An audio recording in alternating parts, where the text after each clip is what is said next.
Massacre survivor Panayotis Foundouris recites the names of his family who was slaughtered by the Nazis in front of his very eyes in 1944.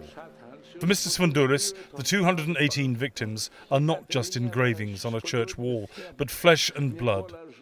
The baby bayoneted, the priest decapitated on the orders of these two officers from the SS.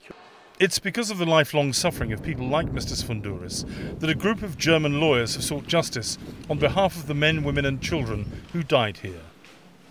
They had to bring the case in an Italian court, where the law allows victims of war crimes to sue the state responsible. These skulls are a symbol of the crime that happened here, and it gives you an idea that how many people really were killed. Coming from a country that has committed the severest crimes in history, I think it's an obligation to fight against fascism, any kind of fascism today. And our struggle, my struggle, means to do everything that is possible that this cannot repeat anymore. In 1960, the West German government paid 115 million Deutschmarks to Greece in reparations for the occupation.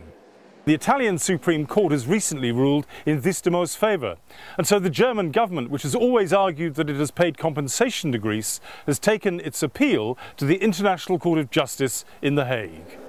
The villagers' lawyers believe victory in the Hague case could enable compensation to be paid to victims of Nazi atrocities and beyond.